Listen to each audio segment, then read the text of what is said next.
नमस्कार दोस्तों, आप सभी का स्वागत है आज के इस वीडियो में। आज हम बताएंगे कि क्या है धर्म का सत्य, क्या है धर्म का आधार। हिंदू धर्म, वैदिक धर्म, आर्य धर्म, सनातन धर्म, क्या है इन धर्मों में अंतर? क्या ये सब एक ही धर्म है या इनमें कोई अंतर है? आज के इस वीडियो में हम आपको सनातन धर्म की सत्यता का बोध करवाएंगे।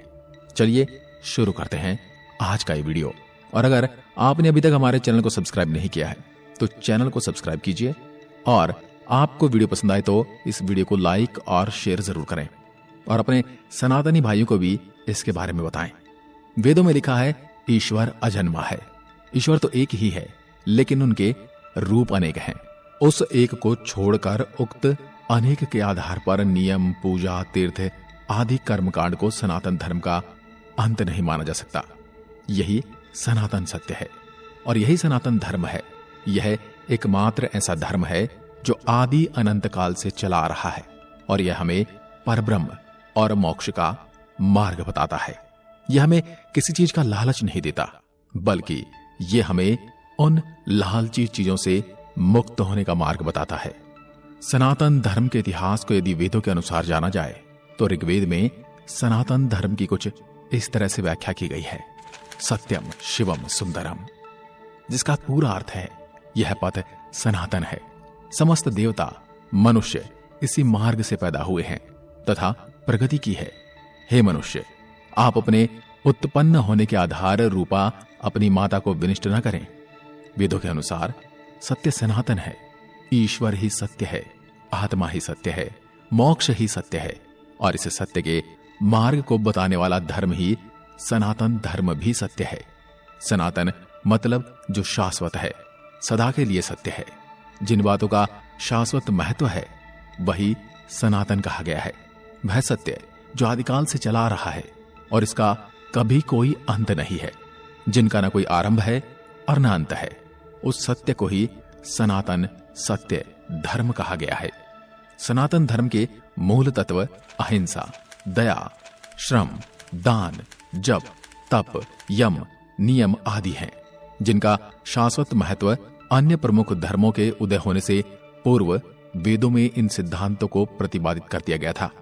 वैदिक या हिंदू धर्म को इसलिए सनातन धर्म कहा जाता है क्योंकि यह एकमात्र धर्म है जो ईश्वर, आत्मा और मोक्ष को तत्व और ध्यान से जानने का मार्ग बताता है। मोक्ष की परिभाषा इसी धर्म की देन है। एक निष्ठता, ध्यान, मौन और तप सहित यम नियम के अभ्यास और जागरण का मोक्ष मार्ग है। अन्य कोई मोक्ष का मार्ग नहीं है। मोक्ष से ही आत्मज्ञान और ईश्वर का ज्ञान होता है। ऋग्वेद के अनुसार यही सनातन धर्म का सत्य है। सनातन धर्म के इतिहास में 108 उपनिषद हैं। इनमें से एक बृहदारण्यक उपनिषद की हम बात करते हैं। इसमें लिखा है अस्तो माह सद्गमय, तमसो माह ज्योतिर्गमय, मृत्योर्मा अमृतम गमय। अर्थात हे ईश्वर, मुझे असत्य से सत्य की ओर ले चलो, अंधकार से प्रकाश की ओर ले चलो, मृत्यु से अमृत की ओर ले चलो। जो लोग उस परम तत्व पर ब्रह्म परमेश्वर को नहीं मानते हैं वे असत्य में गिरते हैं। असत्य से मृत्युकाल अनंत अंधकार में पड़ते हैं। उनके जीवन की गाथा भ्रम और भटकाव की ही गाथा सिद्ध होती है। वो कभी अमृत को प्राप्त नहीं करते हैं। मृत्यु आए इससे पहले ही सनातन धर्म के मार्ग पर आ जाने में ही भलाई है। अन्यथा अनंत योनियों में भटकने के बाद प्रलय काल के अंधकार में पड़े रहना पड़ता है। ऐसा हमारे बृहदारण्यक के उपनिषद में लिखा है। इन्हें 108 उपनिषदों में से एक उपनिषद है और जिसे ईश उपनिषद के नाम से भी जाना जाता है। इसमें लिखा है सत्य 2 धातु से मिलकर बना है, सत और तत्। सत का अर्थ है यह और तत् का अर्थ है वह, दोनों ही सत्य हैं। अहम ब्रह्मास्मि तत् वामसी, मतलब मैं ही ब्रह्म हूं और तुम ही ब्रह्म हो। ये संपूर्ण जगत ब्रह्ममय है। ब्रह्म पूर्ण है, यह जगत भी पूर्ण है। पूर्ण जगत की उत्पत्ति पूर्ण ब्रह्म से हुई है। पूर्ण ब्रह्म से पूर्ण जगत की उत्पत्ति होने पर ही ब्रह्म और पूर्णता में न्यूनता नहीं आई। वह शेष रूप में भी पूर्ण ही रहता है और यही सनातन धर्म सत्य है। जो सत्य सदा सर्वदा निर्लिप्त, निरंजन, निर्विकार और सदैव स्वरूप में स्थित रहता है उसे सनातन शाश्वत सत्य कहते हैं। वेदों का ब्रह्म और गीता का स्थित प्रज्ञ ही शाश्वत सत्य है। जड़, प्राण, मन, आत्मा और ब्रह्म शाश्वत सत्य की श्रेणी में आते हैं। सृष्टि व ईश्वर अनादि, अनंत, सनातन और सर्वभूपी हैं। दोस्तों, आपको हमने बताया कि सनातन धर्म का अर्थ है शाश्वत या सत्य। जो सत्य है वही सनातन है और इसी को सनातन धर्म कहते हैं। तो अगर हम बात करें सनातन धर्म से जुड़े जड़ तत्व की, तो वो ये है आकाश, वायु, जल, पृथ्वी और अग्नि, जिन्हें हम देख सकते हैं, जिन्हें हम आभास या महसूस कर सकते हैं और जिनको अभिभूत कर सकते हैं। तो यही शाश्वत सत्य की श्रेणी में भी आते हैं। यह अपना रूप बदल सकते हैं लेकिन समाप्त नहीं होते। प्राण की भी अपनी अवस्थाएं हैं। प्राण, अपान, समान और यम ज्ञानी लोग ब्रह्म को निपुण और सगुण कहते हैं। उक्त सारे भेद तब तक विद्यमान रहते हैं जब तक कि आत्मा मोक्ष प्राप्त न कर ले। यही सनातन धर्म का सत्य है। अभी तक आपने जाना कि सनातन धर्म क्या है और इसकी उत्पत्ति कहां से हुई और इसके साक्ष्य और प्रमाण हमारे पास क्या हैं। लेकिन हम बात करते हैं हिंदुत्व, आर्यव्रत और वैदिक। इनके नाम क्यों और कैसे रखे गए, इनका इतिहास क्या है, या ये कहें कि इनका रहस्य क्या है। हम अगर बात करें हिंदुत्व धर्म की, तो ईरानी अर्थात पारसी देश के पारसियों की धर्म पुस्तक अवस्था में हिंदू और आर्य शब्द का उल्लेख मिलता है। दूसरी ओर अन्य इतिहासकार मानते हैं कि चीनी यात्री ह्वेनसांग के समय में हिंदू शब्द की उत्पत्ति इंदु से हुई है।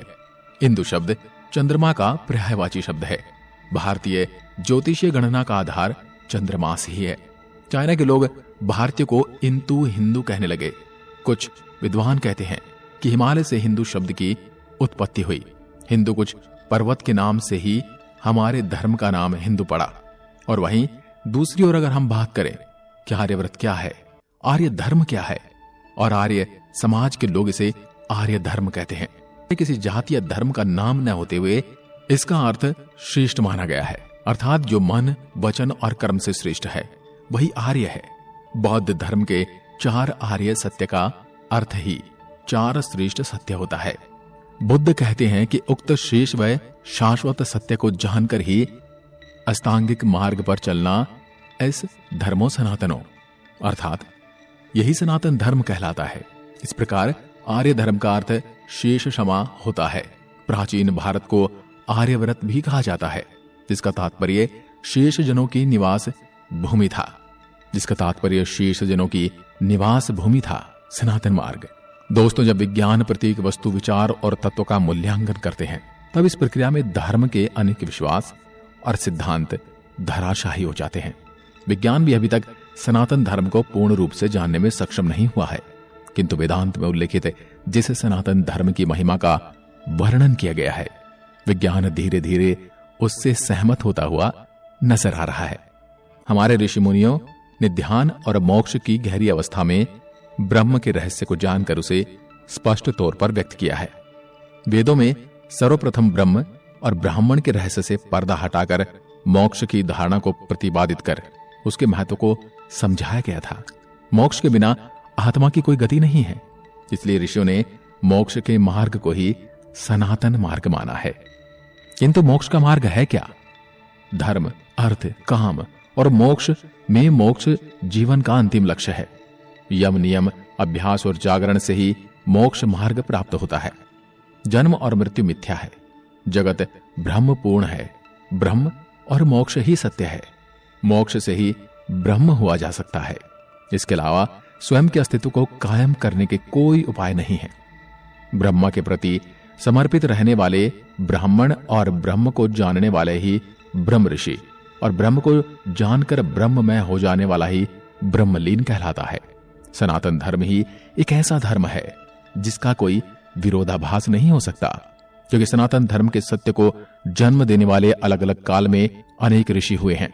उक्त ऋषि को दृष्टा कहा जाता है, अर्थात जिन्होंने सत्य को जैसा देखा वैसा ही कहा। इसलिए सब ऋषियों की बातों में एक रूपता दिखाई देती है। जो उक्त ऋषियों की बातों को समझ नहीं पाते हैं वे उसे भेदभाव करते हैं। भेद भाषाओं में होता है, अनुवादों में होता है, संस्कृतियों में होता है, परंपराओं में होता है, सिद्धांतों में होता है। लेकिन सत्य में कभी भेदभाव नहीं होता। इसलिए सनातन धर्म एकमात्र ऐसा धर्म है जिसका कोई विरोधाभास नहीं है। सनातन ही सत्य है और सत्य ही सनातन है। दोस्तों, आज के वीडियो में बस इतना ही।